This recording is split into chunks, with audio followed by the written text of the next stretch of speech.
Hello everyone, welcome again to my shop. I've got some interesting things working on today, thought I'd share with you guys. I'm still working on a lot of the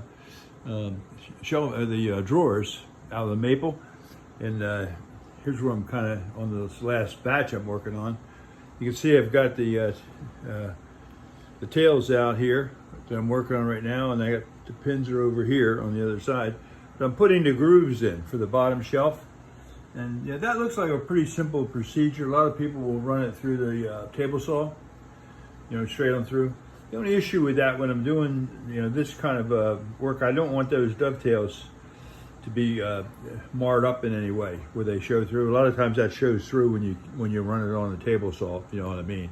So I do stop so I want those to stop before they get out. Now on mine, it doesn't matter that much because they're going to get covered right here. But some of these, sometimes it hits right on your tail itself, and it'll take a chunk out of that, and that looks crappy when you put them together. So that's why I'm doing it this way.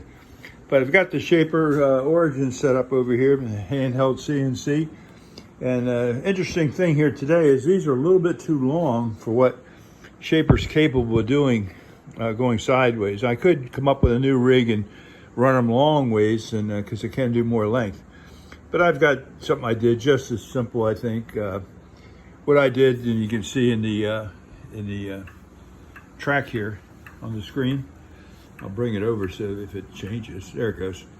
So this is the first portion I did right here, and this is as far as the machine can go to the right, we'll say, and it wants to come back. So I'm going to go ahead and cut that part first, and I put another cut file over here on the far end of it.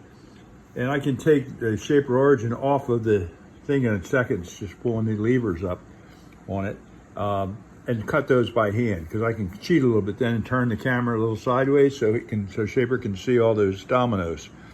So that's the way I'm going to do it. It works pretty quick, nothing to it really. So I got it laid out here and ready to go. I just put that on. I put it on the cut line. It'll find a cut line anyway. I check everything out. It's going down to 0.25. This is an inside cut of that diagram. No offset on it, so nothing special. A 1/4-inch bit. Do a Z-touch that tells you the depth it goes down. I'll show you how that does it. I don't need to do it, I just did it. But you can see the bit going down as soon as it touches. Okay, it's got the surface now, so it knows how deep now to go 0.25 down on it. So that's what we're doing. And so I'll start up and hopefully deal with the noise. I'm going to put my earplugs on. All right, here we go.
Okay, that's all done.